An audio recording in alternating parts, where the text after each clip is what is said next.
ओम शांति। 24/2/2026। मीठे बच्चे, तुमने अपनी जीवन डोर एक बाप से बांधी है। तुम्हारा कनेक्शन एक से है, एक से ही तोड़ निभाना है। प्रश्न है, संगम युग पर आत्मा अपनी डोर परमात्मा के साथ जोड़ती है। इसकी रस्म अज्ञान में किस रीति से चलती आ रही है? उत्तर, शादी के समय स्त्री का पल्लव पति के साथ बांधते हैं। स्त्री समझती है जीवन भर उनका ही साथी होकर रहना है। तुमने तो अब अपना पल्लव बाप के साथ जोड़ा है। तुम जानते हो हमारी परवरिश आधा कल्प के लिए बाप द्वारा होगी। गीत है, जीवन डोर तुम ही संग बांधी। कौन सी डोर है? कौन सी डोर है? मन बुद्धि की डोर। तो क्या चाहिए? जीवन भी हो और क्या हो साथ में? मन बुद्धि का कनेक्शन भी हो, डोर भी हो। बाकी कितनों ने कहा हमारा बाप आया हुआ है, संदेश दिया, नहीं बोला तो डोर तो जुड़ी ना कि भगवान आया हुआ है। किन्हीं का जीवन समाप्त हो गया और किन्हीं की डोर टूट गई। लेकिन क्या हो, जीवन भी हो और बुद्धि की डोर भी जुड़ी हो। और कितनी बांधी नहीं बांधी कैसे पता चले? गीत में तो चैलेंज कर दिया। क्या चैलेंज किया? क्या तोड़ेंगे इस बंधन को, जग के तूफान और आंधी? इतना नशा कि हमारी जो डोर बंध गई, इसको कोई भी तूफान और आंधी तोड़ ही नहीं सकते। और डोर कितनी मजबूत है उसका पता भी कैसे चले? कितनी मजबूत है कैसे पता चले? बांधी नहीं बांधी, मजबूत है कि नहीं है। जब आपको ये लगा कि बस आंधी आई और जैसे कि मैं क्या हुआ, फेल हुआ। लेकिन डोर किसको कहा जाता है?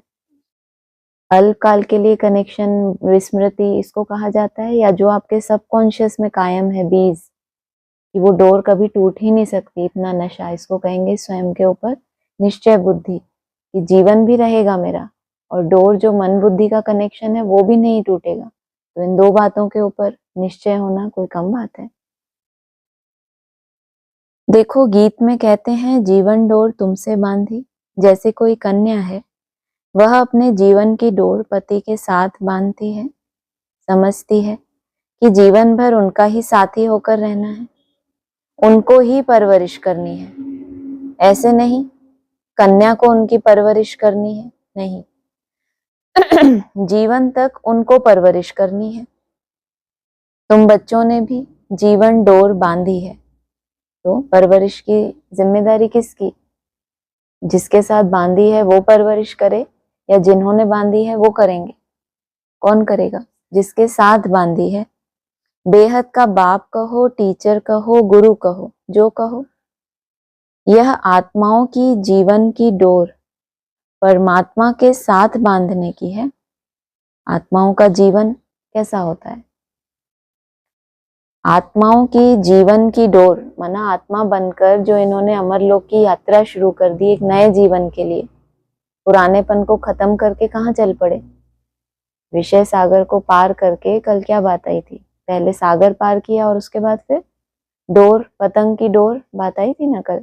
अब पतंग को ऊंची स्टेज में जाना है, तो ये हुआ आत्माओं का नया जीवन। उसके लिए कौन सी कथा सुनाई? अमर कथा। तो यह आत्माओं की जीवन की डोर परमात्मा के साथ बांधने की है।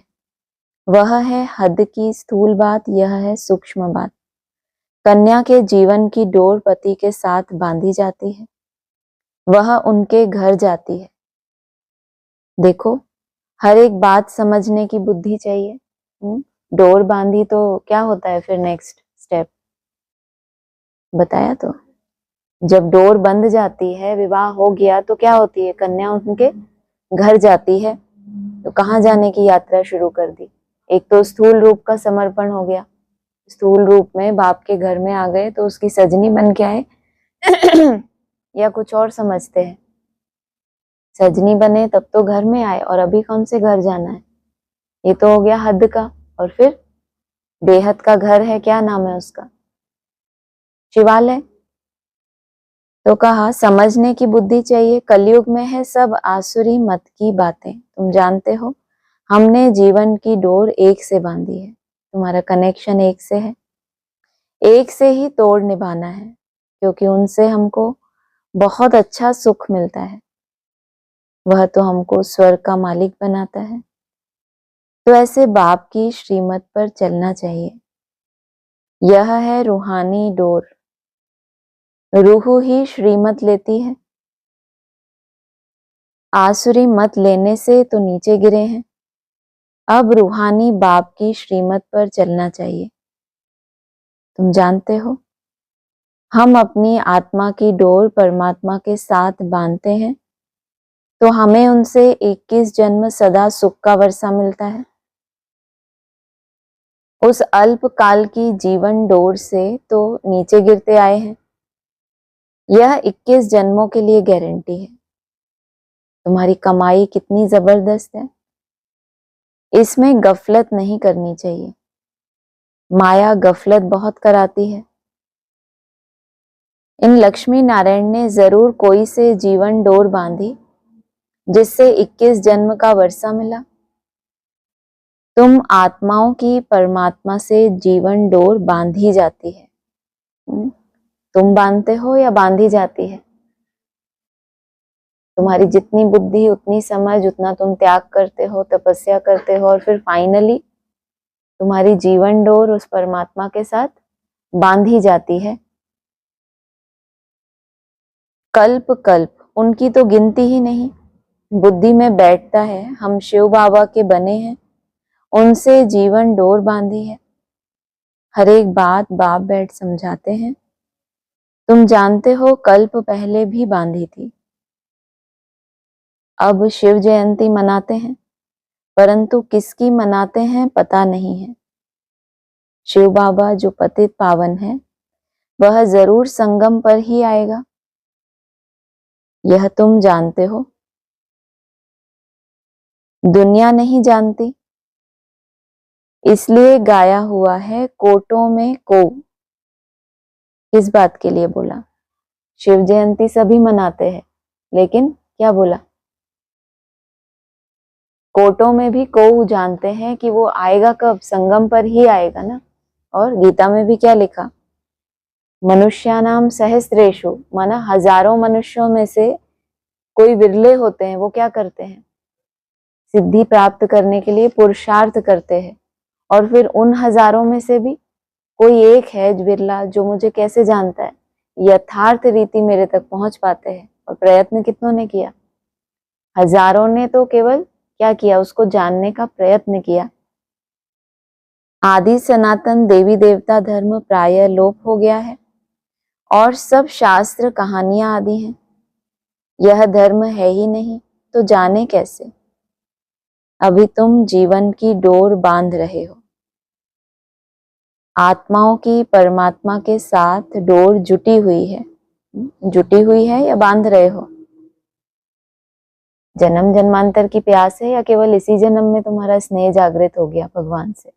ऐसा होता है क्या? संस्कार कितना पुराना होगा? तो क्या कहा? आत्मा और परमात्मा की साथ डोर जुटी हुई है, इसमें शरीर की कोई बात नहीं है कि अभी ये कोई नई बात पता चल गई। जन्म जन्मांतर क्या किया तुमने? अरे भगवान को ढूंढा नहीं कि उस तक पहुंचे, वापस अपने घर जाएं, क्योंकि तुम असल कहाँ के रहने वाले हो? उस दुनिया के रहने वाले हो, इस दुनिया के रहने वाले हो क्या? भल घर में बैठे रहो, बुद्धि से याद करना है।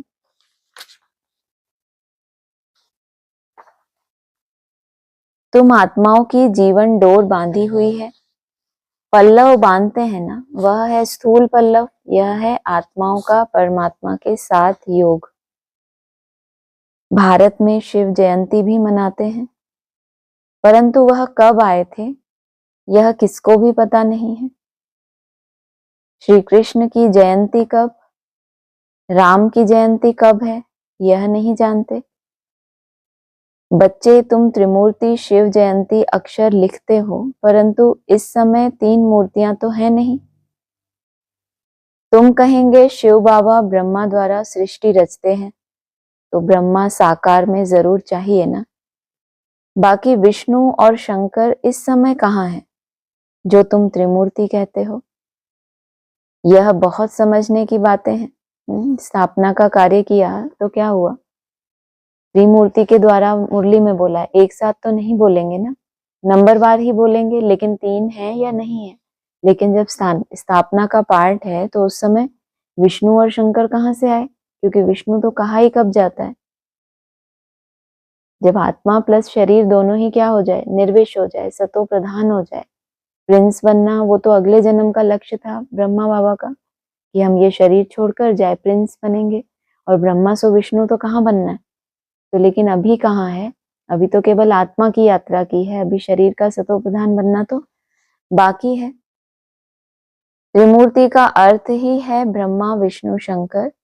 ब्रह्मा द्वारा स्थापना वह तो इस समय होती है, विष्णु द्वारा सतयुग में पालना होगी, विनाश का कार्य अंत में होना है। वरना ये जो स्थापना हो रही है उस समय, जब इसका अंतिम समय आएगा, चौथी अवस्था, तो उस समय क्या होगा? अंत होगा, और एक तरफ जो सतो प्रधान आत्माएं होंगी उनकी पालना होगी। यह आदि सनातन देवी देवता धर्म भारत का एक ही है। वह तो सब आते हैं धर्म स्थापन करने, हर एक जानता है यह धर्म स्थापन किया, और उनका संवत यह है, फलाने टाइम फलाना धर्म स्थापन किया। भारत का किसको पता नहीं? क्यों? क्योंकि अविनाशी खंड है, जो खंड थे ही नहीं पहले, और बाद में इनका उदय हुआ, तो इनको तो बहुतों ने देखा उदय होते हुए। लेकिन भारत की शुरुआत कहाँ से हुई है, और भारत में किसकी जयंती हुई? शिव जयंती। तो वो कौन जान पाएगा? गीता जयंती, शिव जयंती कब हुई किसको पता नहीं। श्री कृष्ण और राधे की आयु में 2-3 वर्ष का फर्क होगा। सतयुग में जरूर पहले श्री कृष्ण ने जन्म लिया होगा, फिर राधे ने, परंतु सतयुग कब था यह किसको पता नहीं है। तुमको भी समझने में बहुत वर्ष लगे हैं। क्या समझने में? हाँ, क्या क्या समझने में बहुत वर्ष लगे हैं? कि मैं आत्मा हूं। सतयुग कब था यह किसी को भी पता नहीं है। तुमको भी बहुत वर्ष लगे हैं समझने में कि यह सतो प्रधान अवस्था है क्या, और ये कितना गुप्त रूप में होती है। बाप ने तो कह दिया 40 से 50 वर्ष लगते हैं तुमको सतो प्रधान बनने के लिए। 40 वर्ष कब पूरे हुए? 18 के आसपास। और उसके बाद फिर तो सतो प्रधान युग की आदि हो गई, फिर 2-3 वर्ष पीछे कहाँ पहुंचे?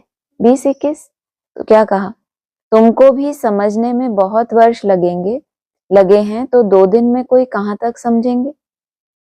बाप तो बहुत सहज समझाते हैं, वह है बेहद का बाप। जरूर उनसे सबको वर्षा मिलना चाहिए ना। ओ गॉड फादर कह याद करते हैं। लक्ष्मी नारायण का मंदिर है, यह स्वर्ग में राज्य करते थे, परंतु उनको यह वर्षा किसने दिया? जरूर स्वर्ग के रचयिता ने दिया होगा, परंतु कब कैसे दिया वह कोई नहीं जानते। तुम बच्चे जानते हो, जब सतयुग था और कोई धर्म नहीं था।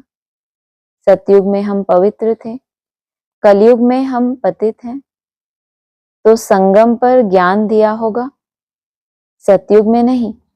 तो इनको वर्षा दिया किसने? स्वर्ग के रचयिता ने दिया वर्षा लक्ष्मी नारायण को। कब और कैसे दिया? एक तो प्रश्न आया, कब दिया और कैसे दिया। कब का तो समय बता दिया, 40 से 50 वर्ष लगते हैं तुम बच्चों को सतो प्रधान बनने में। और वर्षा कैसे दिया? माना कोई पहले क्या आता है, पहले अपना ज्ञान देंगे, पहले शिव जयंती होगी बुद्धि में, फिर क्या आएगा नेक्स्ट? गीता जयंती बोला ना, तो गीता का जो ज्ञान है, जो भगवान आकर सुनाते हैं, वो गीता का स्वरूप बने प्रैक्टिकल में। फिर क्या होता है? फिर कृष्ण जयंती होती है। माना पहले तुमको ज्ञान मिले, मैं जो हूं और जैसा हूं। जब ज्ञान मिल गया तो अब कौन चाहिए तुमको? समान स्टेज चाहिए, फिर ज्ञान दाता चाहिए। लेकिन शिव ने पहले दिया गीता का ज्ञान, वो तुम धारण करो तो तुम्हारा भी क्या हो? जन्म हो। तो कहा सतयुग में हम पवित्र थे, कलयुग में हम पतित हैं, तो संगम पर ज्ञान दिया होगा, सतयुग में नहीं।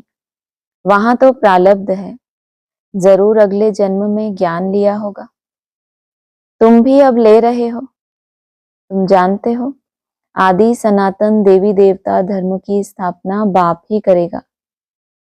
श्री कृष्ण तो सतयुग में था, उसको यह प्रारब्ध कहां से मिली? लक्ष्मी नारायण ही राधे कृष्ण थे, यह कोई नहीं जानते।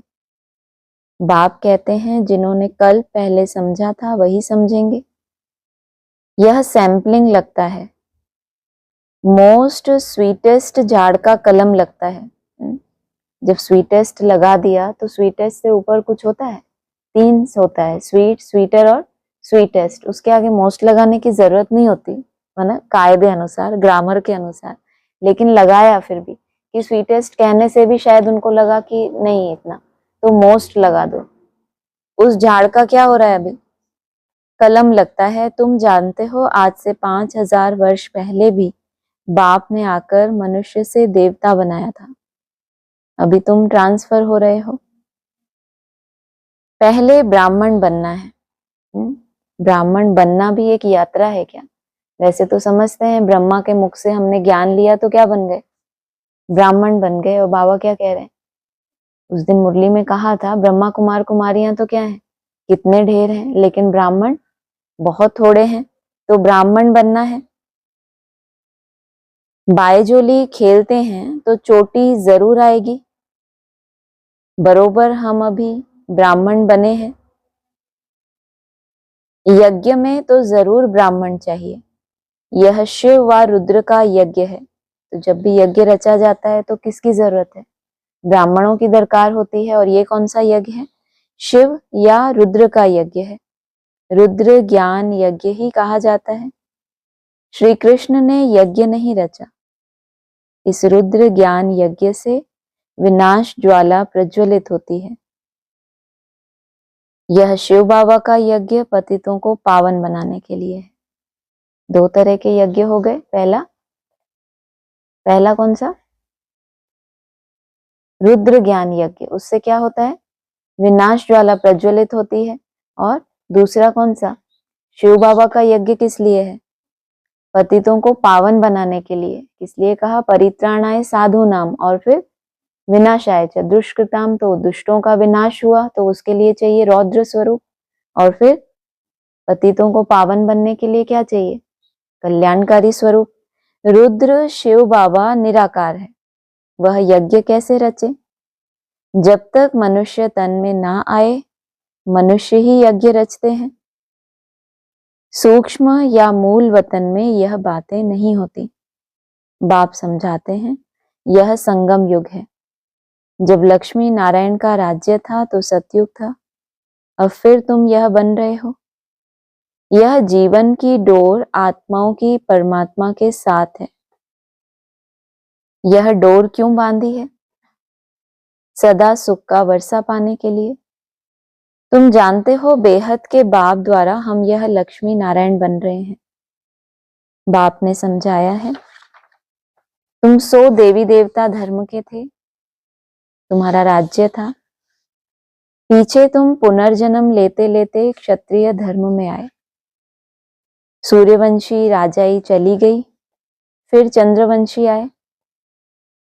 तुमको मालूम है हम यह चक्र कैसे लगाते हैं? इतने इतने जन्म लिए। 84 नहीं बोला, क्या बोला? तुमको अपना मालूम है कि हमने ये चक्र किस तरह से लगाया, इतने इतने जन्म लिए। भगवान वाच, हे बच्चे, तुम अपने जन्मों को नहीं जानते, मैं जानता हूं। अब इस समय इस तन में 2 मूर्ति है, ब्रह्मा की आत्मा और शिव परमात्मा। इस समय 2 मूर्ति इकट्ठी है, ब्रह्मा और शिव। शंकर तो कभी पार्ट में आता नहीं। बाकी विष्णु सतयुग में है। जब ये पढ़ाई चल रही थी शुरुआत में तो क्या परिभाषा सामने थी कि ये ब्रह्मा द्वारा यहाँ स्थापना हो रही है, फिर नया जन्म लेंगे तो वहां क्या बनेगा? यही ब्रह्मा सो विष्णु बनेगा। और शंकर कहाँ है? सूक्ष्म वतन में। जब वो सूक्ष्म शरीरधारी शंकर की मूर्ति, तीसरा नेत्र खुलेगा, उनकी प्रेरणा से क्या होगा? विनाश होगा। तो उनका यहाँ का तो पार्ट नहीं है, तब तक वो पार्ट खुला ही नहीं था कि वो टीचर के रूप में सब कुछ कहाँ होता है, सूक्ष्म वतन और मूल वतन में होता है क्या? तब तो ये परिचय ही नहीं था। बाकी विष्णु सतयुग में है, अभी तुम ब्राह्मण सो देवता बनेंगे। हम सो का अर्थ वास्तव में यह है, उन्होंने कह दिया है आत्मा सो परमात्मा, परमात्मा सो आत्मा। कितना फर्क है। रावण के आने से ही रावण की मत शुरू हो गई। सतयुग में तो यह ज्ञान ही प्राय लोप हो जाएगा। यह सब होना ड्रामा में नोंद है ना, तब तो बाप आकर स्थापना करे। अभी है संगम, बाप कहते हैं मैं कल्प कल्प कल्प के संगम युग पर आकर तुमको मनुष्य से देवता बनाता हूँ, ज्ञान यज्ञ रचता हूँ। बाकी जो हैं वह इस यज्ञ में स्वाहा हो जाने हैं। यह विनाश ज्वाला इस यज्ञ से प्रज्वलित होनी है। पतित दुनिया का तो विनाश होना है, नहीं तो पावन दुनिया कैसे हो। तुम कहते भी हो हे पतित पावन आओ, तो पतित दुनिया पावन दुनिया इकट्ठी रहेगी क्या? पतित दुनिया का विनाश होगा, इसमें तो खुश होना चाहिए। महाभारत की लड़ाई लगी थी जिससे स्वर्ग के गेट खुले। कहते हैं यह वही महाभारत लड़ाई है। ये तो छोटे मोटे आंधी तूफानों में ही चेक कर रहे थे कि भगवान के साथ डोर बांधी है, टूटी कि नहीं। छोटी मोटी आंधियों की बात की, और ये कैसी लड़ाई लग गई। महाभारी महाभारत लड़ाई लगी, और उसके बाद क्या हुआ, कोई कोई के लिए स्वर्ग के गेट खुले। यह तो अच्छा है। पतित दुनिया खत्म हो जाएगी, पीस के लिए माथा मारने की दरकार क्या है। अब तुमको जो अब तीसरा नेत्र मिला है वह कोई को नहीं है। तीसरे नेत्र की भी वैरायटी है क्या? तुमको जो अब तीसरा नेत्र मिला है वो किसके, वो क्या है, कोई के पास नहीं है। इसीलिए क्या निशानी है, पीस के लिए माथा मारना, माना शांति के लिए क्या करना, भटकते रहना। और तुमको क्या मिला, तीसरा नेत्र। तुम बच्चों को खुश होना चाहिए। हम बेहद के बाप से फिर से वर्षा ले रहे हैं। बाबा हमने अनेक बार आपसे वर्षा लिया है, रावण ने फिर श्राप दिया। यह बातें याद करना सहज है, बाकी सब दंत कथाएं हैं। तुमको इतना साहूकार बनाया, फिर गरीब क्यों बने? यह सब ड्रामा में नोंद है। गाया भी जाता है ज्ञान भक्ति वैराग्य। भक्ति से वैराग्य तब हो जब ज्ञान मिले। तुमको ज्ञान मिला तब भक्ति से वैराग्य हुआ। सारी पुरानी दुनिया से वैराग्य। यह तो कब्रिस्तान है। 84 जन्म का चक्र लगाया है, अभी घर चलना है। घर की भी स्मृति किनको आएगी, जिनका चक्कर क्या हो गया, जिनको और अभी सृष्टि में जन्म लेके दोबारा दोबारा क्या करना है, हिसाब किताब चुकतू करने हैं। उनको ये स्मृति ही नहीं आएगी क्या कि अब हमें घर वापस जाना है। चक्कर पूरा होने की निशानी कि तुमको घर याद आए। घर याद आए माना अवस्था कैसी होगी, जितना जितना घर के नजदीक जाते हैं तो क्या बताया, वहां की सीनरियां झाड़ पेड़ सब दिखाई देने लगते हैं। तो उस लोक की निशानी क्या है जिस घर में हमको लौटना है। क्या हमारी वहां की स्थिति होती है, निराकारी निर्विकारी और निरहंकारी। अभी घर चलना है, मुझे याद करो तो मेरे पास चले आएंगे। विकर्म विनाश हो जाएंगे और कोई उपाय नहीं। योग अग्नि से पाप भस्म होंगे, गंगा स्नान से नहीं होंगे। कितनी ऊंची स्टेज से आई है गंगा, कितनी तपस्या की भागीरथ ने, तब जाके वो गंगा का क्या हुआ, अवतरण हुआ। कितने मुर्दों को क्या कर दिया, सुरजीत कर दिया, उद्धार किया ना उनका। लेकिन क्या कह रहे हैं बाबा, हाँ जो मुर्दे हो गए, जो कब्र दाखिल हो गए, उनके उद्धार के लिए है वो गंगा जल। लेकिन तुमको क्या करना है, तुमको योग अग्नि से पावन बनना है, पाप भस्म करने हैं। बाबा कहते हैं माया ने तुमको फूल बना दिया, माना मूर्ख बना दिया। अप्रैल फूल कहते हैं ना, अभी मैं तुमको लक्ष्मी नारायण जैसा बनाने आया हूं। चित्र तो बहुत अच्छे हैं, आज हम क्या हैं कल हम क्या होंगे। परंतु माया कम नहीं है। माया डोर बांधने नहीं देती, खींचतान होती है। माया डोर बांधने ही नहीं देती। और कोई चैलेंज कर रहे हैं कि जीवन डोर हमने क्या कर ली, बांध दी। और कोई कोई की क्या होती है, खींचतान होती है। बाबा कहते थे ना, एक वो दोहा पढ़ते थे, रहीमन धागा प्रेम का मत तोड़ो छिटकाए, टूटे से फिर ना जुड़े और जुड़े तो क्या हो जाए। अरे दोहे ही नहीं आते। टूटे से फिर ना जुड़े और जुड़े तो क्या होगा, गांठ पड़ेगी उसमें। तो वो गांठ पड़ के तो क्या कहें, गांठ कोई वो स्मूथ यात्रा रही क्या। गांठ पड़ी मन टूट तोड़ दी माया ने और उसके बाद फिर जोड़ी। लेकिन ये गीत में क्या चैलेंज किया, अरे क्या तोड़ेंगे इस बंधन को, जग के तूफान आंधी महाभारत लड़ाई, ये इससे कोई फर्क पड़ेगा। और कहा, माया डोर बांधने नहीं देती, खींचतान होती है। हम बाबा को याद करते हैं, फिर पता नहीं क्या होता है। आपको तो पता है ना क्या होता है, नहीं पता, पता ही नहीं क्या होता है। हम बाबा को याद करते हैं, फिर पता नहीं क्या होता है, मतलब क्या पता है क्या होता है, क्या पता है। हाँ, पता होगा तो सही पते तक नहीं पहुंचेंगे कि हमें पता चल गया कि ये क्या हो रहा है तो उसको बेहतर करेंगे, या बस पता है तो हम बहुत अच्छा, हमें देखो सब पता है कि ये ऐसे ऐसे आलस आया, ऐसे ऐसे संकल्प आ गए, फिर उसके लिए कुछ युक्ति निकालेंगे। पता किस लिए चल रहा है आपको, अगर इतनी सूक्ष्म बुद्धि है, अपनी चेकिंग हो रही है किस लिए, चेंज करने के लिए, ना कि बस पता करने के लिए। भूल जाते हैं इसमें मेहनत है, इसीलिए भारत का प्राचीन योग मशहूर है। उन्हों को वर्षा किसने दिया, यह कोई समझते नहीं। बाप कहते हैं, बच्चों मैं तुमको फिर से वर्षा देने आया हूं, यह तो बाप का काम है। इस समय सब नरकवासी हैं, तुम खुश हो रहे हो। यहाँ कोई आते हैं तो समझते हैं तो खुशी होती है, बरोबर ठीक है। 84 जन्मों का हिसाब है, बाप से वर्षा लेना है। बाप जानते हैं आधा कल्प भक्ति करके तुम थक गए हो।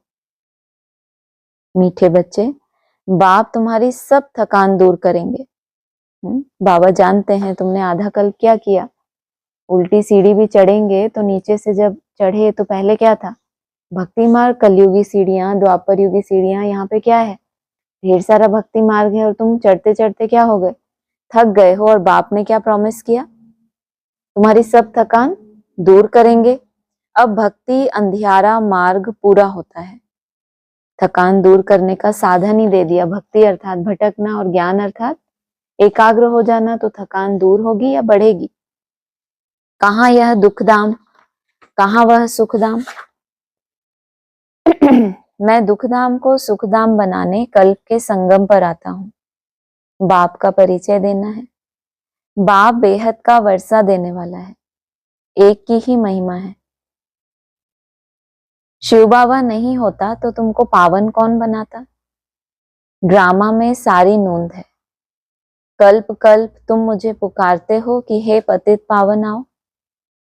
शिव की जयंती है, कहते हैं ब्रह्मा ने स्वर्ग की स्थापना की, फिर शिव ने क्या किया जो शिव जयंती मनाते हैं।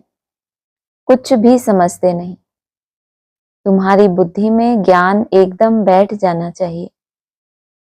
डोर एक के साथ बांधी है तो फिर और कोई के साथ नहीं बांधो, नहीं तो गिर पड़ेंगे। पारलौकिक बाप मोस्ट सिंपल है, कोई ठाट बाट नहीं। वह बाप तो मोटरों में, एरोप्लेन में घूमते हैं। यह बेहद का बाप कहते हैं, मैं पतित दुनिया पतित शरीर में बच्चों की सेवा के लिए आया हूं। तुमने बुलाया है, हे अविनाशी सर्जन आओ, आकर हमें इंजेक्शन लगाओ। इंजेक्शन लग रहा है, और इंजेक्शन लगे और बच्चा रोने लगे कि पता नहीं क्या है। और बाबा क्या कह रही है, इंजेक्शन से क्या होगा, तुम्हारी बीमारी सारी समाप्त होगी। और बुलाया भी किसने, बुलाया भी डॉक्टर को नहीं, सीधा क्या बोला, अविनाशी सर्जन को बुलाया कि हमको एक ही इंजेक्शन लगाओ और हम क्या हो जाएं, ठीक हो जाएं। पहले तो बेहोश हो जाएं, फिर वो सारा कचरा निकाले, ऑपरेट करे, फिर आपको होश आए। तो देखो, अरे बाप ने सारी क्या कर दी, थकान मेरी उतार दी। बाप कहते हैं योग लगाओ तो तुम्हारे पाप भस्म होंगे। बाप है ही 63 जन्मों का दुख हरता, 21 जन्मों का सुख करता। अच्छा, मीठे मीठे सिकी लदे बच्चों प्रति मात पिता बाप दादा का याद प्यार गुड मॉर्निंग। रूहानी बाप की रूहानी बच्चों को नमस्ते, रूहानी बच्चों की रूहानी बाप दादा को नमस्ते। धारणा के लिए सार है, अपनी बुद्धि की रूहानी डोर एक बाप के साथ बांधनी है, एक की ही श्रीमत पर चलना है। हम मोस्ट स्वीटेस्ट झाड़ का कलम लगा रहे हैं, इसलिए पहले स्वयं को बहुत बहुत स्वीट बनाना है।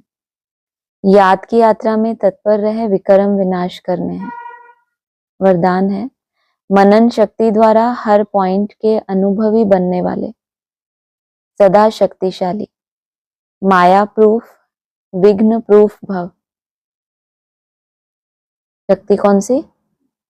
मनन शक्ति। मनन शक्ति मतलब चिंतन शक्ति नहीं, मनन शक्ति द्वारा हर पॉइंट के अनुभवी बनने वाले, सदा शक्तिशाली, माया प्रूफ, विघ्न प्रूफ भव। जैसे शरीर की शक्ति के लिए पाचन शक्ति या हजम करने की शक्ति आवश्यक है, ऐसे आत्मा को शक्तिशाली बनाने के लिए क्या चाहिए? कौन सी? क्या होता है मनन शक्ति? मतलब क्या होता है? हाँ, पाचन शक्ति से क्या समझते हैं? आपने ग्रहण किया, लेकिन वो आपके ब्लड का हिस्सा बनेगा कि नहीं, वो आपके शरीर की शक्ति बनेगा कि नहीं। आपने मान लो बहुत पावरफुल डाइट ले ली, बहुत आपने एक्स्ट्रा ऐसा पावरफुल कुछ खाया, लेकिन पाचन है ही नहीं, तो कितना भी हाई डोज आपको मिला तो भी क्या होगा, वो आपको शरीर को शक्तिशाली नहीं बनाएगा। तो पाचन को मनन के साथ क्यों जोड़ा? पाचन में क्या होता है, जो भी अंदर ग्रहण हुआ है उसका सार निकलता है, तो कहते हैं उसको अब ये मेरे शरीर का हिस्सा बन गया, शक्तिशाली बन गया। तो आत्मा के लिए भी क्या है, बाप की दी हुई शिक्षाएं तो हैं, पॉइंट्स तो हैं, लेकिन उन पॉइंट का क्या करना, अपने जीवन में उनको यूज करना और उसकी गहराई में जाना। तो इसीलिए कहा हर पॉइंट के अनुभवी बनने वाले। मनन शक्ति द्वारा अनुभव स्वरूप हो जाना, यह सबसे बड़े से बड़ी शक्ति है, यही सबसे बड़े से बड़ी शक्ति है, इसके अलावा नहीं। जबकि है केवल साधारण ज्ञान की पॉइंट, लेकिन बाबा क्या कहते हैं, एक एक रतन कितना वैल्यूबल है, लाखों की वैल्यू है एक एक रतन की। और ये तुम्हारे ज्ञान रतन क्या बन जाएंगे, स्थूल रतन। अभी तुम कितना कोशिश करते हो कि हम डायमंड्स इकट्ठे करें, इतने इतने इकट्ठे करें, लेकिन उम्मीद से कम ही बना पाते हो। लेकिन ये ज्ञान रतन का गहरा मंथन और जीवन में काम आ गए तो क्या होगा उससे, तुम्हारे वो जो रतन है जो तुम्हें चाहिए, आत्मा की एकाग्रता, उसमें क्या करेंगे, ये सहयोग करेंगे ना, क्योंकि अब तुम उस माया के स्वरूप के क्या बन गए, चिंतन करके अनुभवी बन गए। ऐसे अनुभवी कभी धोखा नहीं खा सकते, सुनी सुनाई बातों में विचलित नहीं हो सकते।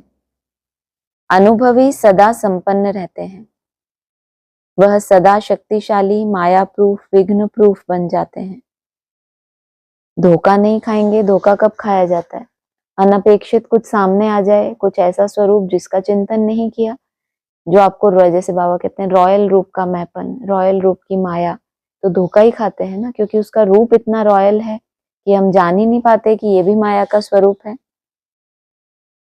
स्लोगन है, खुशी का खजाना सदा साथ रहे तो बाकी सब खजाने स्वतः आ जाएंगे। अव्यक्त इशारे, सफलता संपन्न बनने के लिए साधारण कार्य में रहते हुए भी फरिश्ते की चाल और हाल हो। ऐसे नहीं कहो क्या करें, बात ही ऐसी थी, काम ही ऐसा था, सरकमस्टेंस ऐसे थे, समस्या ऐसी थी, इसीलिए साधारणता आ गई। किसी भी समय किसी हालत में भी आपका अलौकिक स्वरूप हर एक को अनुभव हो। और पीछे क्या बोला, किसी भी समय में, चलो समय तो ठीक है कि उठते से ही हम शुरू हो जाएं कि मैं आत्मा हूं, तो हमारा एक अलौकिक स्वरूप, वो तो ठीक है, किसी समय भी, किसी हालत में भी, है ना, ऐसे कहना चाहिए किसी भी अवस्था में। ऐसी हालत तो ऐसी होती है जैसे कोई बेचारा बहुत ही पटकाया हुआ है, तो भी क्या अनुभव हो उसमें, अलौकिकता कैसे अनुभव होगी।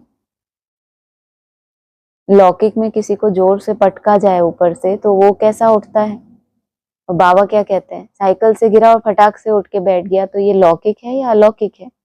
किसी ने देख ही नहीं पाया कि ये गिरा भी था, और गिरा है, रो रहा है, पड़ा हुआ ही है, उठ ही नहीं पा रहा, तो ये अलौकिक जीवन हो गया ना।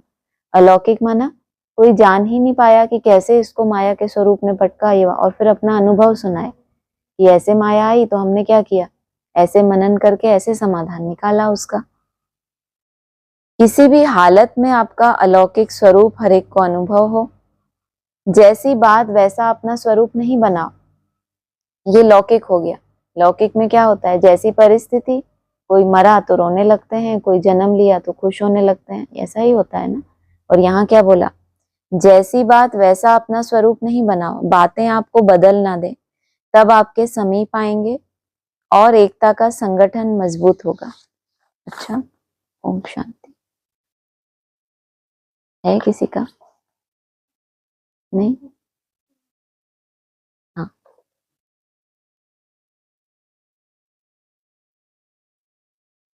अच्छा, हाँ जी, बोलिए।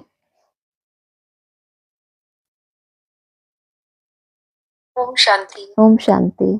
हाँ जी।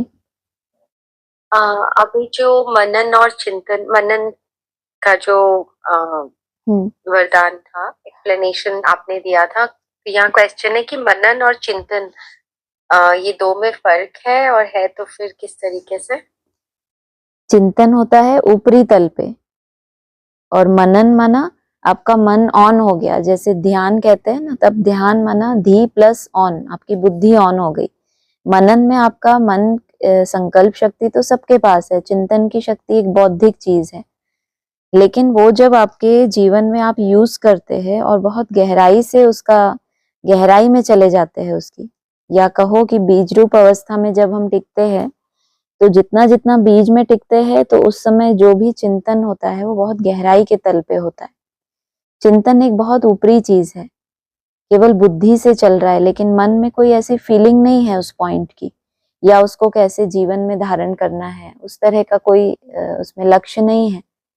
केवल माया का स्वरूप आ गया तो ज्ञान का हम चिंतन कर रहे हैं कि बाबा ने ऐसे कहा है। बाबा मनन माना उसकी गहराई में चले गए। मन का जो संकल्प शक्ति है, लेकिन उस संकल्प में भी जैसे खो जाना, लीन हो जाना, उन पॉइंट्स का अनुभव करना अपने जीवन में, पुरुषार्थी जीवन में, तो मनन कहेंगे एक गहराई की स्टेज है। जैसे मनन के आगे है स्टेज मगन, एक होता है चिंतन, फिर उसके बाद होता है मनन, गहराई से उसको अपने जीवन में कैसे धारण करना, और थर्ड अवस्था होती है मगन, फिर उसमें चिंतन की भी दरकार नहीं और मनन की भी दरकार नहीं, स्वरूप बन गया। लेकिन स्वरूप बनने से पहले की स्टेज है, जैसे एक हमारा होता है मेरा बाबा मीठा बाबा, ये एक चिंतन की बात है, कोई मन में चिंतन करते हैं, कोई मुख से बोलते हैं, वो जैसा भी। नेक्स्ट हमारा होता है विजन। विजन को हम मनन के साथ जोड़ सकते हैं। विजन एक मन की एक और ज्यादा गहरी चीज होती है कि बुद्धि से कोई विजन बनाना और मन को उसमें बिजी रखना, तो उसमें कुछ गहराई है मेरा बाबा की तुलना में। और पॉइंट ऑफ लाइट में टिके माना मगन हो गए, उसके बाद फिर मनन की भी दरकार नहीं। हाँ जी, हाँ जी, हाँ जी, तो ये सब स्टेप है। बिल्कुल बिल्कुल। और आज ये आया कि ज्ञान, भक्ति, वैराग्य। हाँ जी, तो कहा कि भक्ति से वैराग्य तब हो जब ज्ञान मिले। बिल्कुल। जितना जितना ज्ञान मिलता जाता है और जैसा जैसा समय, वैसे बाबा ने कहा ही है कि अंत तक तुमको नॉलेज देते रहेंगे। जैसा जैसा समय होगा उस अनुसार जो भी जरूरी पॉइंट्स हैं वो बाबा हमको देते रहेंगे। तो जरूर जिस समय जो ज्ञान की पॉइंट सामने आती है, या ड्रामा में जो दृश्य सामने आते हैं, इसीलिए कहा कि ड्रामा पूरा हो तब तो आदि मध्य अंत का समाचार सुनाओ। तो जब इस ड्रामा को पूरी रीति कोई आत्मा जान लेती है, जो भी इसकी मिस्ट्री है वो पूरी ही जान ले, माना पूरा ही हप कर ले, तो फिर भावनाओं का कोई स्थान नहीं रहता। भक्ति अर्थात भटकना, भक्ति में प्रैक्टिकल नहीं होता, केवल कुछ भावनाएं होती हैं, कुछ साक्षात्कार हो गए। बाबा कहते हैं इनसे फायदा कुछ भी नहीं है, केवल आपकी वो भावना बैठी रहे, आप अपनी यात्रा में आगे बढ़ो तब तक उसकी दरकार है। अब आपने अपनी यात्रा में जो अपना फाइनल लक्ष्य है उसी को प्राप्त कर लिया, या उस यात्रा पर आप खड़े हो गए, स्वयं के ऊपर निश्चय बुद्धि बन गए, फिर वो भक्ति धीरे धीरे छूटती चली जाती है। हाँ जी। हाँ जी, तो यानी कि जब तक यथार्थ ज्ञान नहीं है तब तक तो भक्ति कहीं बिल्कुल, ना कहीं भक्ति ही मिल रही है। हाँ जी। हाँ बिल्कुल, उसका अंश बाबा ने कहा ही है। निर्भर करता है कि आपने उस ज्ञान को कितना गहराई से चिंतन कर लिया, या समझ, जो बाबा ने कहा कि समझदार बनना, ये समझदार हैं तब तो विश्व के मालिक हैं, लक्ष्मी नारायण के लिए कहा। तो समझ आ जाना, बोला ना, आज भी तो बोला कि तुमको ये बात समझने में कितने वर्ष लगे हैं कि सतयुग कब था। माना हमारी सतो प्रधान अवस्था केवल 16 कलाओं तक नहीं है, हमारा लक्ष्य इससे भी ऊंचा है। तो इतना ऊंचा लक्ष्य मिला तो ये समझने में भी कितने वर्ष लगे हैं। हाँ जी। हाँ जी, और फिर आज बाबा ने कहा कि माया ने तुमको अप्रैल फूल बना अभी दिया। तो अप्रैल आया भी नहीं, पहले ही डरा रहे हैं कि अप्रैल फूल बनाएगी। कह रहे हैं बाबा की दुनिया में उस समय भी चलन होता होगा, हमें तो लगा ये अभी अभी की बात है। माया ने तुम्हें मूर्ख बनाया और बाबा तुम्हें एक्चुअल फूल बनाते हैं, किंग फ्लावर। माया ने भी मूर्ख तो बनाया है कि बार बार ये जो माया का विस्तार है सारी दुनिया में, इन आंखों से जहां जहां तक अनुभवी जो आत्माएं हुई हैं इस ड्रामा में, उन्होंने लिखा है गो गोचर जहां लगी मन जाई, वो सब माया जानो भाई। ना ये दृष्टि तुम्हारी जहां जहां तक भी जा रही है वो सब कुछ माया है। और बाबा कहते हैं इन आंखों से जो भी कुछ देखना है, दिखता है, उसको भूल जाना है, और इन आंखों से जो नहीं दिखता उसको स्मृति में लाना है। तो हमारी एकदम क्लास ट्रांसफर होने के लिए कितनी बड़ी कंडीशन है। तो इन आंखों से जो कुछ दिखता रहा उसी के प्रभाव में आकर हमने अपने मन की शक्ति को गवा दिया। बाबा पूछते रहे थे ना आज भी, तुमको कितना मैंने साहूकार बनाया था, फिर तुम इतने गरीब कैसे बने?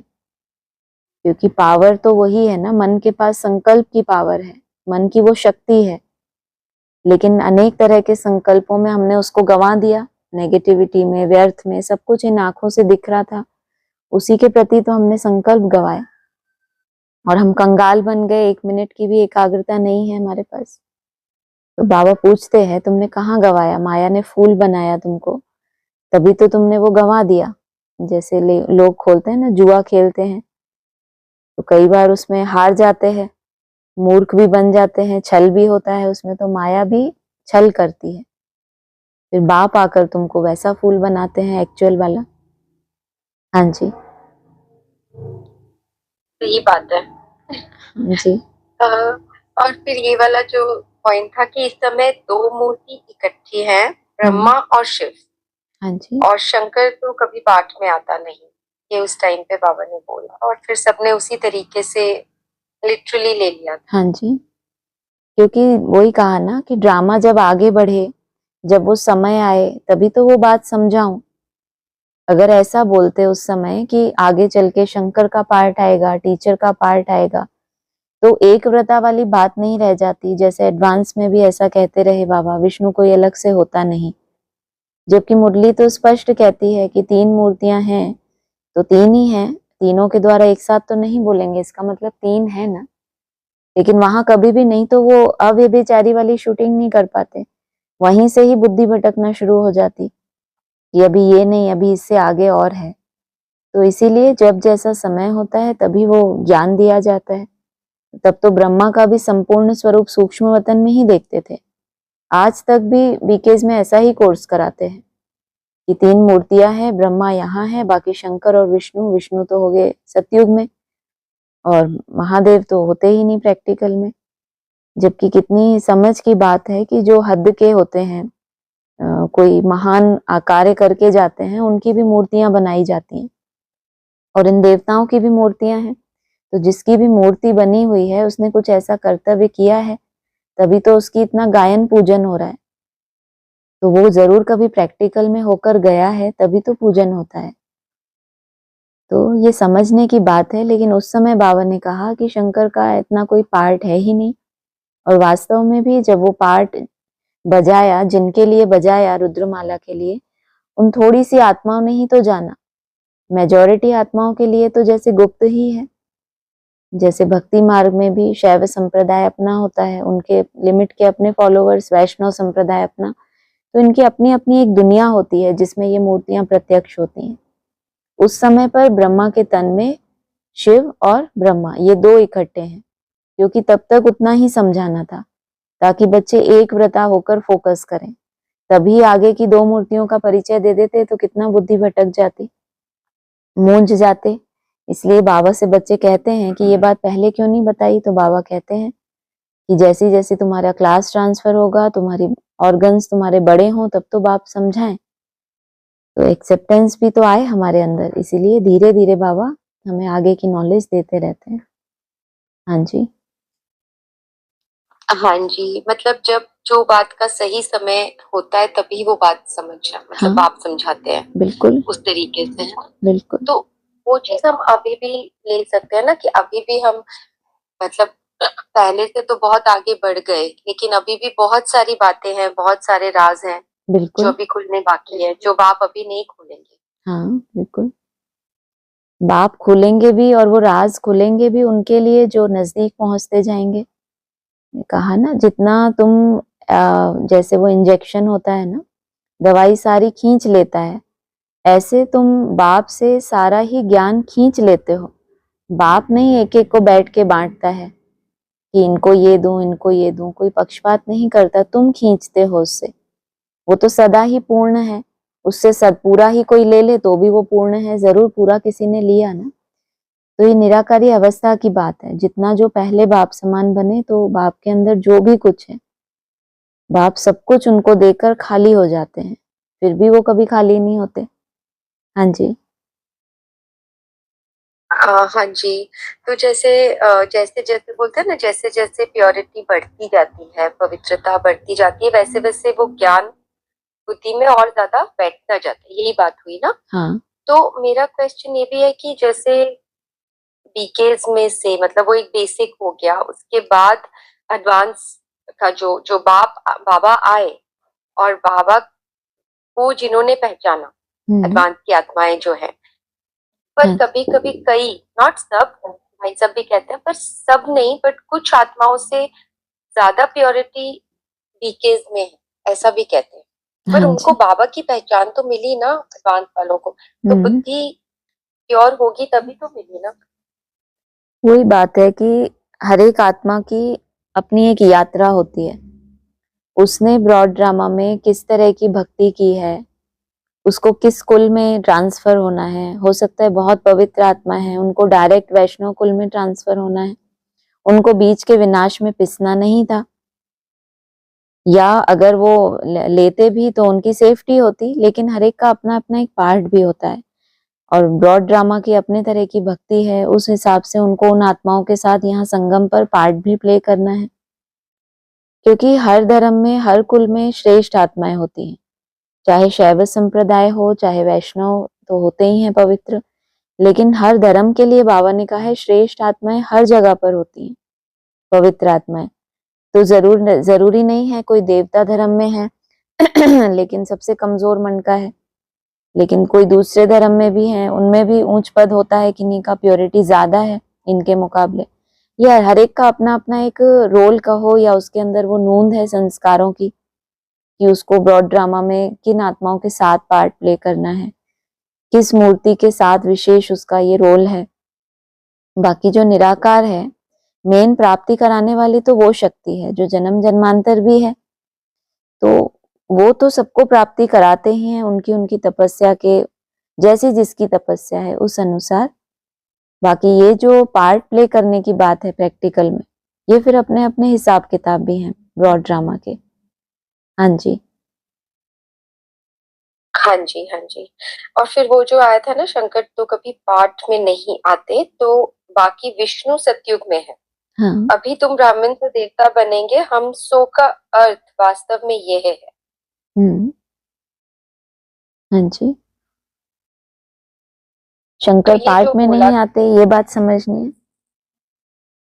नहीं वो तो समझ गई। फिर उसके बाद कहा तो मतलब वही मैं कह रही हूँ, जो बेसिक में जब समझाते हैं कि यही एक ही मूर्ति है जो, तो इसी तरीके से हमें भी वैसे ही करना है। यहाँ पे ब्रह्मा बनना है, फिर बिल्कुल। शंकर बनकर ना वो सब करना, विनाश करना है अपने असुरी संस्कारों का, हाँ। और फिर विष्णु हम बने। हाँ इस जी। तरीके से समझाते हैं ना। मैंने सहज कर दिया उसको, पहले से ही इतना कुछ डिटेल में कि ये स्वरूप वो स्वरूप धारण करना। लेकिन धीरे धीरे जैसे जैसे आगे बढ़े, मुरली में भी आया था, साकार मुरली में त्रिमूर्ति ब्रह्मा कहते हैं, महादेव को ऊपर में रखते हैं। तो कोई हिसाब तो है ना कि महादेव को ऊपर में क्यों रखा, जरूर ऊंची स्टेज है, प्राप्त की है।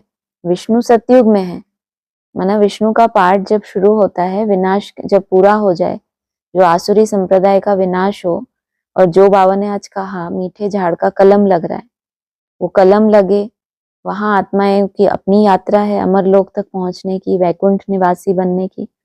वो तो सतयुगी सतो प्रधान स्टेज के पुरुषार्थी हो गए। विष्णु का पार्ट उनकी समझ में आएगा।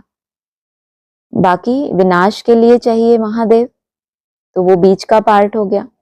माना है सबका रोल, लेकिन सबके लिए नहीं है, सबका समय अलग अलग है। एक का कर्तव्य पूरा होता है तो वो अपनी शक्ति आगे के लिए लगाते हैं। तो ये कर्तव्य निराकार शिव का है, बाकी तीन के द्वारा अपना अपना कर्तव्य करते रहते हैं। उस समय सहज करने के लिए ऐसा समझाया कि अभी ये ब्रह्मा है, नेक्स्ट जब जन्म होगा तो विष्णु स्वरूप बनेंगे। फिर बाबा ने कहा भी कि पहले तो पता नहीं था कुछ, साक्षात्कार हो गया, फिर धीरे धीरे नॉलेज मिलती गई। पहले फाउंडेशन भक्ति का था, बाकी फिर जैसे जैसे आगे बढ़े तो गहरी नॉलेज मिलती गई कि विष्णु स्वरूप कैसे धारण करना है।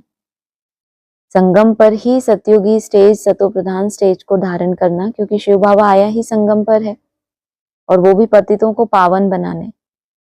तो कोई उसका कर्तव्य, जो इतना ऊंच आत्मा, परम आत्मा, और उसने जो कर्तव्य लिया, वो प्रैक्टिकल होना भी तो चाहिए ना। हाँ जी। अच्छा, हाँ जी। एक जनरल क्वेश्चन है, जैसे मुरली से रिलेटेड नहीं है, जनरल, जो रामायण हुई या फिर महाभारत हुई, और हम यहाँ पे समझते हैं कि सब कुछ अभी संगम पर ही हो रहा है, कुछ ऐसा सच हुआ नहीं है। कोई राम ऐसे अलग थे, इस टाइम पे नहीं थे, जो भी ये लोग जिस टाइम की बात करते हैं। बट जब बहुत सारे प्रूफ भी इनको मिलते हैं, मिले हुए हैं कि रामायण, राम भगवान इस तरीके से, इस जब वनवास था तो फिर इस तरीके से इस रूट से आए थे, ऐसा ऐसा पूरा वो सब मिला। वो कब की बात, वो क्यों, कितना ज्यादा श्योरिटी के साथ वो कैसे कह सकते हैं? हाँ, इतना टाइम नहीं पता उनको, लेकिन ये बहुत क्लियरली कहते हैं कि ऐसे ऐसे आए। बाबा ने कहा है अभी तक, माना अभी तक की जो भी हिस्ट्री भी सामने है हमारे, ये तो एक रिसर्च वालों का, या ये जो पुरातत्व विभाग है इनका तो एक अलग ही डिपार्टमेंट है। बाकी हिस्ट्री के लिए भी बाबा कहते हैं कि यथार्थ नहीं है। बाबा ने एक बार डिस्कशन में भी बताया था कि उन्होंने भारत और श्रीलंका के बीच, या जो भी ऐसा उठा उठा स्थान देखा, तो उन्होंने ये अज्यूम किया कि यहाँ पर ऐसा ऐसा राम सेतु है, यहाँ पे ऐसा हुआ होगा। जैसे कहते हैं ना कि जिसकी जैसी भावना होती है उसको वैसा साक्षात्कार होता है। तो एक तो ये विजन वाला साक्षात्कार, बाकी मन बुद्धि में ये जो कैलकुलेशंस आती हैं, वो भी उसी के, उसका एक कहीं ना कहीं उसका इफेक्ट है। जो भी उन्होंने पढ़ा हुआ है या जो भी लिखा हुआ देखा है, उसी का इम्पैक्ट है।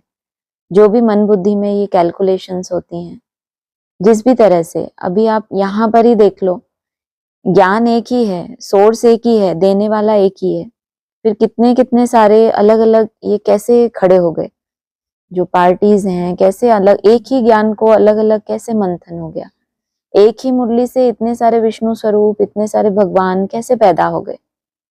तो उन्होंने उस बात को जिस तरह से धारण किया है बुद्धि में, उनको फिर आगे फिर टचिंग भी वैसी ही होती है। बाकी यथार्थ नहीं है, बाबा ने कहा है जो आगे चलकर जो हिस्ट्री भी इन्होंने निकाली है वो भी यथार्थ नहीं है। आगे चल के एक्यूरेट हिस्ट्री भी निकलेगी, तो बाबा ने ज्योग्राफी का भी बोला है, ये भी ज्योग्राफिकली भी जो भी रिसर्च हो रही है उसमें भी बहुत से सुधार होंगे। क्योंकि इसके लिए बहुत रिफाइन बुद्धि चाहिए। अब वो विदेशी हैं, ज्यादा तामसी नहीं बनते, वो एक अलग बात है, लेकिन एकदम सतो प्रधान बुद्धि, वहीं से सारे ही रहस्य खुलेंगे। बाकी अभी तक जो है जैसी जिसकी बुद्धि वैसा ही कर रहे हैं। बाकी एक्चुअल सार जो है वो संपूर्ण सतो प्रधान जिसकी बुद्धि बनेगी पहले पहले, वहां से सच्चाई सामने आएगी। इसलिए दिखाते हैं ना, कृष्ण का मुख खुला तो सारा ब्रह्मांड अंदर दिखाई दिया। तो ब्रह्मांड तो कितनी ऊंची बात है। जो गीत भी आता है, जमीन तो जमीन आसमान पा लिया, उसके रहस्य ही जब सामने आ गए तो इस सृष्टि का कोई भी रहस्य गुप्त रह सकता है? तो केवल ब्रह्मांड मुख में क्यों दिखाया? क्योंकि मुख से ही तो सुनाएंगे ना। जो भी मन में एक्चुअल टचिंग होगी उसको सुनाने के लिए मुख तो चाहिए ही चाहिए। तो इसके लिए सबके बस की बात नहीं है इन रहस्यों को खोलना। अपनी अपनी ताकत लगाते हैं, क्या करें, इस सृष्टि में आए हैं तो कुछ ना कुछ तो कर्तव्य करना ही है सबको।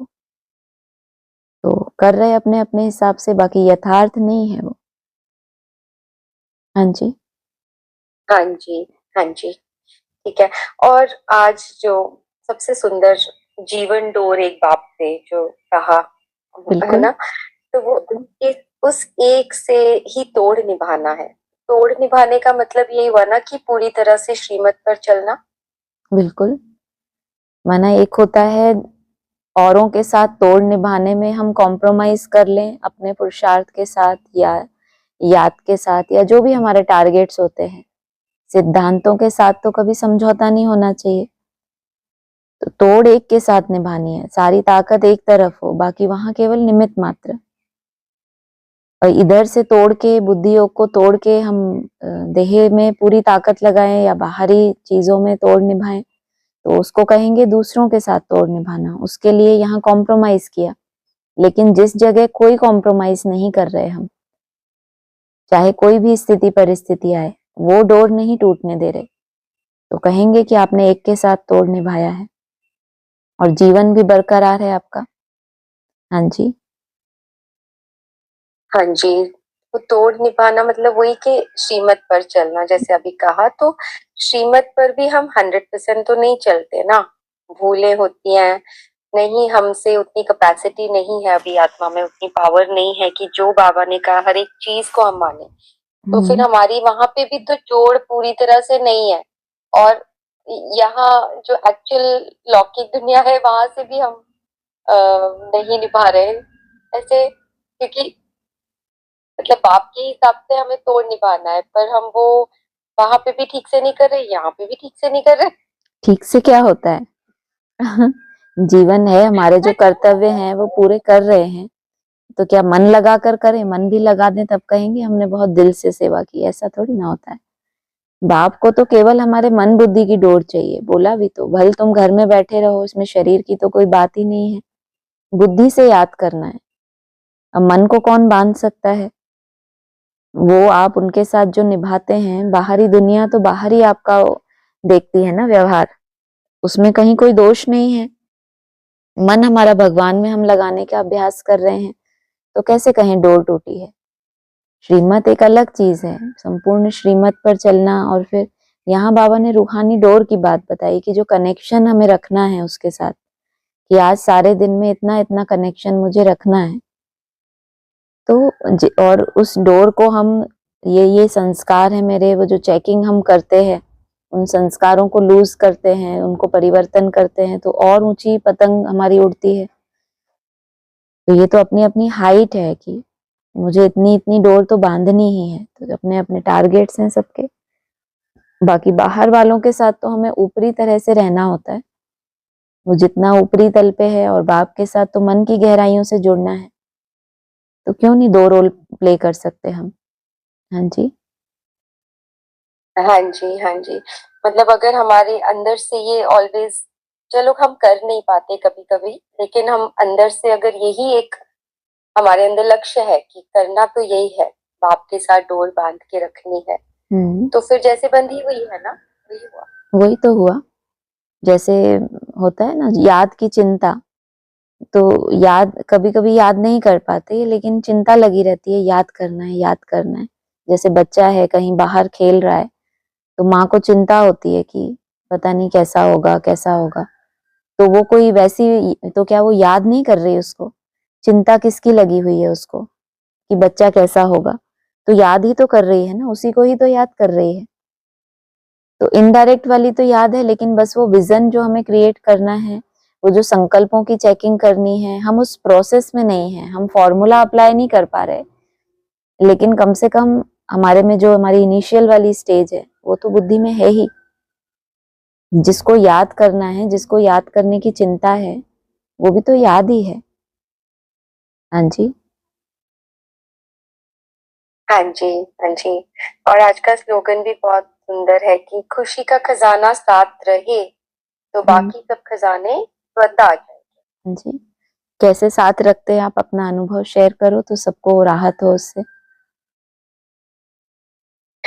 मुझे तो बस पूरे टाइम, क्योंकि एक तो संगम युग है, एक ही बार पूरे कल्प में सिर्फ एक समय पर जब वो आ जाता है, जब वो आया हुआ है, तो सबसे पहला तो खुशी वही रहती है ऑल द टाइम कि उसका परिचय मिल गया, वो आए हुए हैं, ये ज्ञान मिला हुआ है।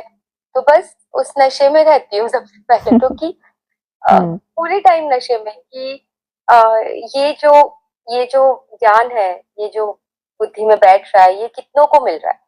सही। और ऐसा मन होता है कि हर एक को मिले, तो हर एक के साथ शेयर करने का मन होता है। पर अभी ऑब्वियसली वो पहले जैसा नहीं होता कि हर एक को देते जाओ, बांटते जाओ, समझ कर अब देते हैं। लेकिन अंदर में वो खुशी, मतलब सीरियसली वो 24 घंटे वो नशा रहता है कि भगवान धरती पर आए हुए हैं, हमको परिचय मिला हुआ है, और वही जीवन की डोर उसके साथ बंधी है, तो उसने ले ही जाना है, ले बिल्कुल, ही जाना है। बहुत सुंदर। तो ऊपर नीचे होगा, तूफान भी आएंगे, माया के तूफान बहुत सारे आएंगे, वो बाबा ने कहा है कि आएंगे ही। तो फिर वो रेडी है, आएंगे तो नहीं, आएंगे। कल तो बहुत तो अच्छा मुरली में बोला बाबा ने, तूफान तब आते हैं जब तुम बाप को भूल जाते हो। कल की मुरली में था ना ये। हाँ जी, माना तूफान आए लेकिन आपका अनुभव बन जाए, तोहफा बन जाए आपके लिए, वो लगे कि आपको जब ये तूफान आया ऐसे ऐसे फाइट किया। इसलिए कहा खुशी का खजाना, उसका भी तो कोई आधार होता है। तूफान आया, जैसी परिस्थिति आप वैसे बन गए, तो कैसे कहें? तब ये कहेंगे कि जरूर आपने भूला है बाप को, आप इस स्वमान से नीचे उतर गए कि मेरा साथी कौन है। तभी तो माया आपको पछाड़ पाई। अगर सर्वशक्तिवान बाप साथ होता, इतना नशा होता, खुशी होती कि इससे मेरा कुछ भी बिगड़ने वाला नहीं है, ये केवल एक बाहरी चीज है, इससे मुझे लड़ना है। नहीं तो हम जब अपना समझ लेते हैं तो कितना दुख होता है, ये मेरे ऐसे संकल्प, मेरा ऐसा, हीन भावना में चले जाते हैं। लेकिन अगर माया के एक पेपर समझ के फाइट करते हैं तो नशा रहता है, जैसे एक योद्धा होता है। तो सही है, अपना स्वमान याद रहना, साथ में रहना, और तूफान हमें हिला ना सके, या फिर वो हमारा एक अनुभव बन जाए आगे के जिए। फिर हमारा वो जो माया का स्वरूप है, कम से कम वो तो हमें नहीं पछाड़ सकता। फिर माया को हमारे लिए कोई नई चाल ढूंढनी पड़ेगी, तो कब तक पछाड़ेगी? हाँ जी, हाँ जी। और एक चीज बहुत अच्छे से समझ में आ गई है कि माया मतलब वही, फिर माया मतलब हमारी खुद की कमी कमजोरियां ही तो है। बिल्कुल। तो अगर हम बाबा बाबा बहुत सालों से जो बातें हमें समझाना चाह रहे हैं, हम नहीं कर पा रहे हैं, जो भी है, जटिलता है, हमारे संस्कार जड़ वो बोलते हैं ना पक्के हो गए हैं, हाँ, तो नहीं हो रहा, तो फिर वैसे ही पेपर्स आएंगे कि आपको जबरदस्ती वो करना ही पड़ेगा। मतलब वो जैसे नष्टो मोहा वाली बात होती है, तो मोह का पेपर आएगा, तो वही चीज आपको सिखाएगी कि ये पेपर था, ये मोह निकालने के लिए ही था। मतलब वैसे वैसे पेपर्स ही आपके सामने, वैसी वैसी माया आएगी। तो अगर आ भी रही है माया, तो उसको वैसा ही लेना है, ठीक है, इसको निकलना है, इसीलिए आ रही है। बिल्कुल। फाइनली कितना अच्छा स्कूल है ना, पेपर पहले ही लीक हो जाते हैं यहाँ कि ये पेपर होंगे, हर एक देख सकता है कि मेरा कैसे पेपर लेगी माया। ये भी अच्छा है। हाँ जी। हाँ। और ना एक और चीज अभी मुझे शेयर करनी है कि एक चीज और मैंने समझ लिया है कि जो ये संगम युग में बाबा हमको ये ज्ञान दे रहे हैं, और जो खुशी की बात आई, खुशी का खजाना जो हमारे पास है, उसको कभी गुम नहीं होने देना। और हम क्या करते हैं, कभी कभी अगर श्रीमत पर नहीं चल पाते हैं, हाँ जी, या कुछ हमसे भूल हो जाती है, तो हम गिल्ट में चले जाते हैं। हाँ पर वो जी, गिल्ट भी तो एक नेगेटिव इमोशन है। बिल्कुल। तो अगर हमसे हो गया, हमने जानबूझकर तो नहीं किया, जैसे मैं आज का अनुभव थोड़ा सा शेयर करती हाँ हूँ जी, कि अमृत वेला मेरा मिस हो गया। मैं उठ गई थी 1:15 हम्म 1:30 बजे, नींद खुल गई, लेकिन उसके बाद नींद वापस आ गई और सीधा फिर 5 बजे। तो वो मेरा मिस हो गया आज। कितना अंदर में पहले तो ऐसे बहुत खाता था कि अमृत वेला मिस हो गया, मिस हो गया, मिस, उसमें ही आधा टाइम फिर गिल्ट में ही चला गया। पर आज जब ऐसा हुआ, पता नहीं वो नींद आ गई, नहीं नींद खुल पाई, तो अब मैं क्या करूँ ना। हम्म, ठीक है, हो गया तो हो गया। हाँ अब जी, मैंने अपने पूरे दिन का वो बनाया कि अब कुछ भी हो जाए, अब जरा भी दिन में सोना नहीं, झपकी नहीं, कुछ नहीं, और हम्म, अब पूरे दिन लगे रहना है। वो बिल्कुल अपने आप को, मतलब वो गिल्ट में नहीं जाना अब, बिल्कुल भी। ये बिल्कुल। सीख लिया है कि बहुत साल अभी तो ये यही करना है, तो वो वापस वापस वो गिल्ट में ही जाते जाओ, दुखी होते रहो, तो उतना टाइम तो वेस्ट हो गया ना फिर। सही है, खुशी भी चली गई, हाँ सही है, खुशी को नहीं गवा। बिल्कुल, जी। बहुत अच्छा, बहुत अच्छा। ठीक है, हाँ जी। हाँ जी। ओम ओम शांति। शांति। और किसी को कुछ बोलना है?